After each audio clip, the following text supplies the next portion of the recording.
코로나19가 소득 분배에 미치는 영향은 한마디로 말해서 부익부 빈익빈, 양극화 현상으로 나타날 가능성이 매우 크고, 그것은 국가 내에서뿐만 아니라 국가와 국가의 관계에서도 그렇고 기업과 기업의 관계에서도 그렇고 앞으로 당분간은 지속될 사회적인 현상으로 분류할 수 있다. 특히 이 노동시장에서 고숙련 노동자와 저숙련 노동자의 경우에 고숙련 노동자는 코로나19가 급격하게 이른바 4차 산업혁명을 가속화시키는 과정에도 별로 타격을 입지 않는 반면에 저숙련 노동자이나 중숙련 노동자의 경우에는 설 자리가 점점 좁아질 것이다. 이제 양극화로 가는 거죠.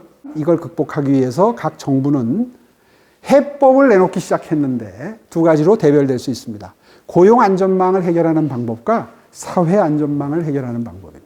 고용안전망은 쉽게 얘기해서 전국민 고용보험 같은 지금 현재 문재인 정부가 채택한 해법입니다. 사회안전망 같은 경우에는 저 밑에 기본소득, 우리나라로 치면 경기도의 이재명 지사가 내놓은 해법 같은 겁니다. 안심소득은 제가 주장하는 해법이고, 어느 걸 채택할지는 결국 이제 유권자들이 해결할 문제입니다. 문재인 정부는 기본소득이나 안심소득 같은 건 너무 시점이 이르다.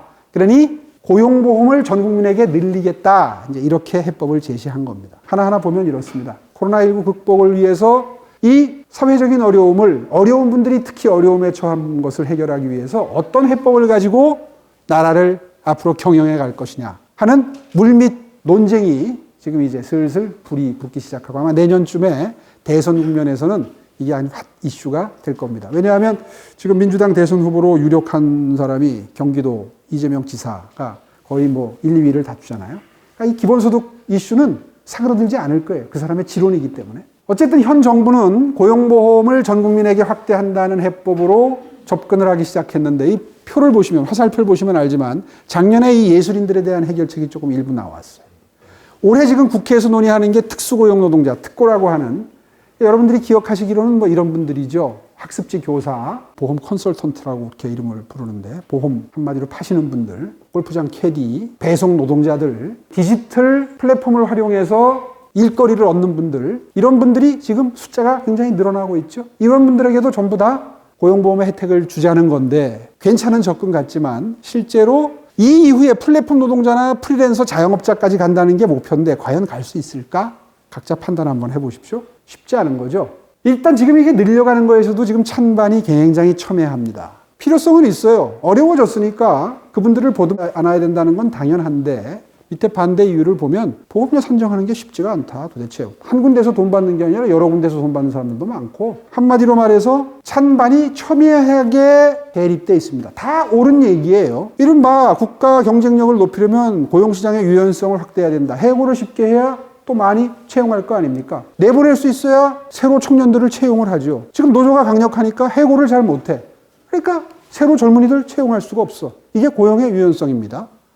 자, 그 고용의 유연성을 해서 국가 경쟁력을 키운다는 건 상식인데, 그러자면 고용보험이 전 국민에게 해당이 돼야 될 거 아니냐. 이게 논거의 중요한 바탕이고요. 난색을 표하는 쪽엔 그러면 좋긴 한데 도대체 누구한테 돈을 걷어야 되는지, 얼마를 걷어야 되는지, 도대체 인프라가 지금 깔려 있냐, 더군다나 자영업자까지 한다 그러면서 그게 되겠냐, 이런 논쟁이 붙어 있는 거예요. 그저께 나온 그래프인데 이미 내년도 택배기사, 캐디 실업급여 주기로 했는데 고용보험 2년 뒤 적자 난다. 이미 적자 걱정이 시작이 됐어요. 좀 더 극명하게 보면 이제 이 표가 좀 더 극적으로 보면 이걸 보면 정확하게 알 수 있습니다. 이미 고용보험 기금이 문재인 정부 들어서서 연간 1조씩 떨어지고 있어요.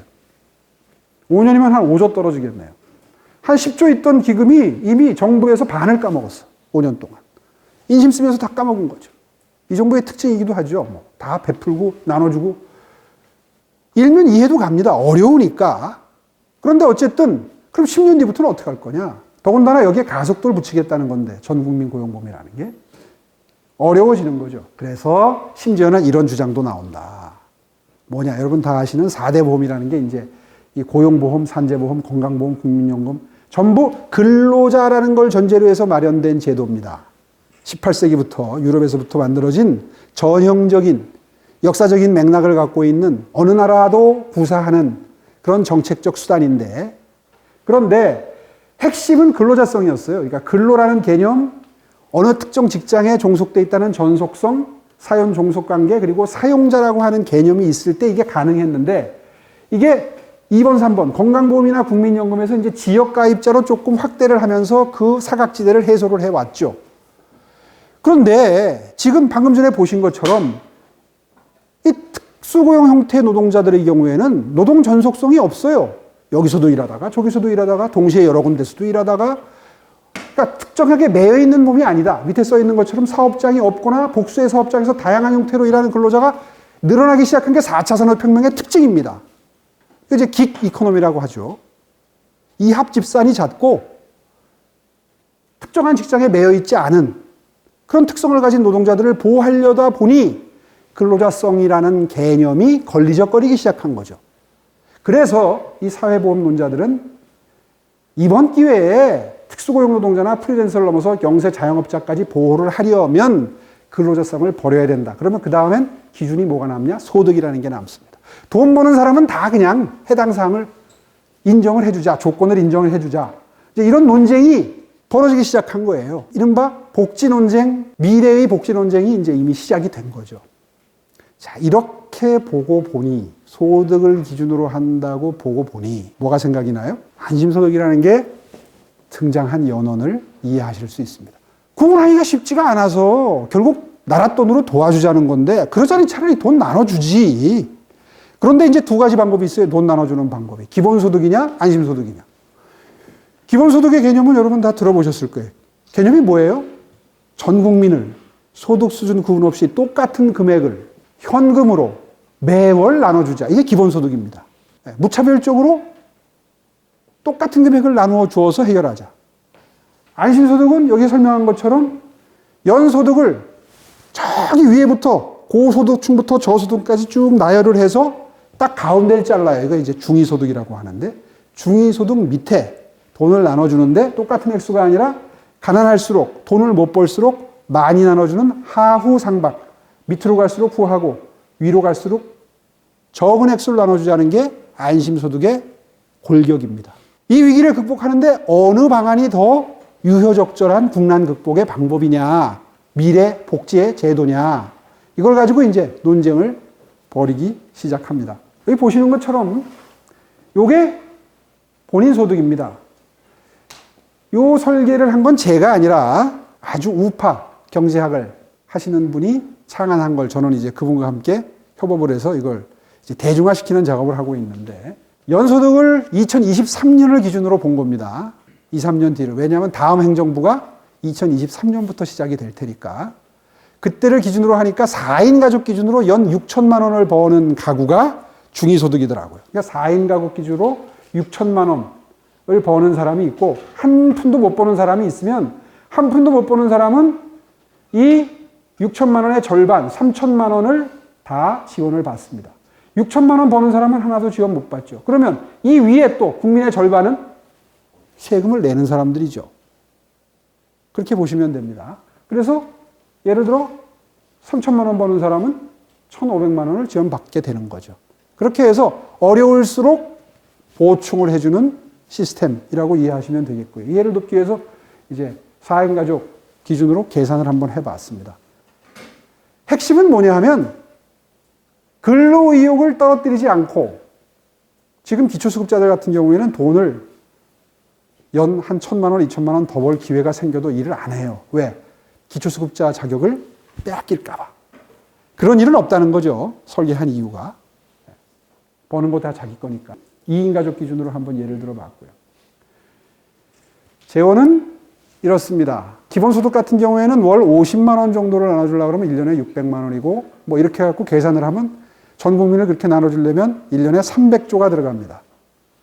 우리나라 1년 예산이 얼마인지 혹시 아세요? 550조. 내년도 예산안이 550조입니다. 연 예산 550조인 나라에서 300조를 기본소득으로 나눠주는데 월 모든 국민은 50만 원씩 나눠주면 그렇게 돼요. 300조를 감당할 수 있는가? 안심소득은 연간 53조 들어갑니다. 그것도 기존에 있는 복지 시스템을 없애고 포괄해서 주니까 11조 원이 절약이 되고 한 40조 정도 마련하면 됩니다.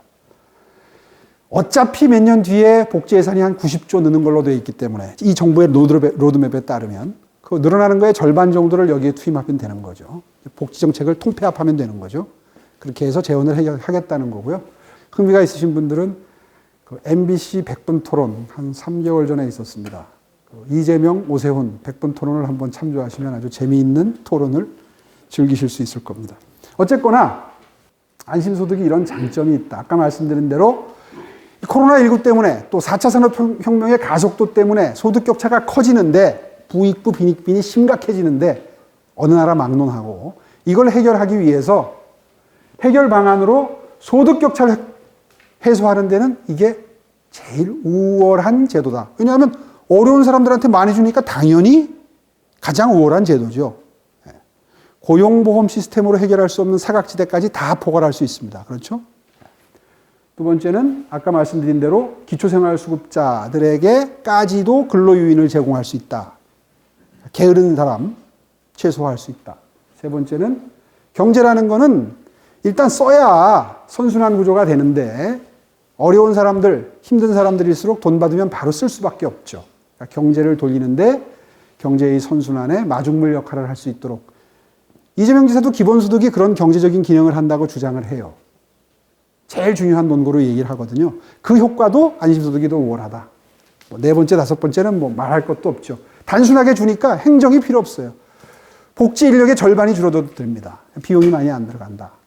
그 다음에 치팅이 많다. 복지는 2만 5천 원 내고 실업급여를 2만 5천 원 내고 165만 원인가 156만 원인가를 받아갔다는 기사가 있어요. 우리 고용보험제도는 한 6개월 일하면 그러면서 이제 매달 조금씩 내면 실직을 하게 되면 4개월을 실업부조를 받을 수 있죠. 이론적으로는 한 3년 동안 5번까지도 받는 게 가능하더라고요. 그렇게 받은 사람이 몇백 명이 있더라고요. 어저께 기사를 보니까 우리나라에. 국감 때 나온 자료인데. 치팅이죠.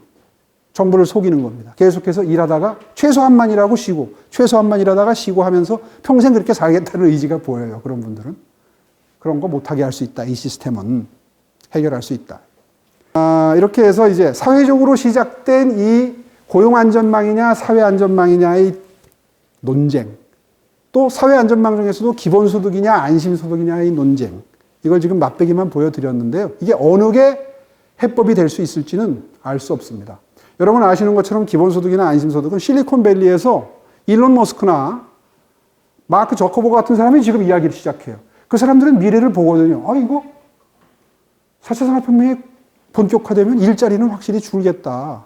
오토메이션, 로봇화, 뭐 여러 가지 뭐 키오스크. 우리 지금 롯데리아 무슨 뭐 햄버거 사러 가도 맥도날드 사러 가도 키오스크 눌러서 주문하잖아요. 일자리 줄이는 수밖에 없는 거죠. 최저임금이 오르니까. 일자리 줄어드는 거 어떻게 해결할 거냐. 결국 그 논쟁입니다. 우리 생활 속에 이게 뜬금없는 논쟁처럼 보이지만 우리 생활 속에 이미 깊이 들어와 있는 사회 현상을 해결하고자 하는 몸부림, 정책적 대안이라고 보시면 되는 거고요. 그 논쟁이 이미 시작이 됐다.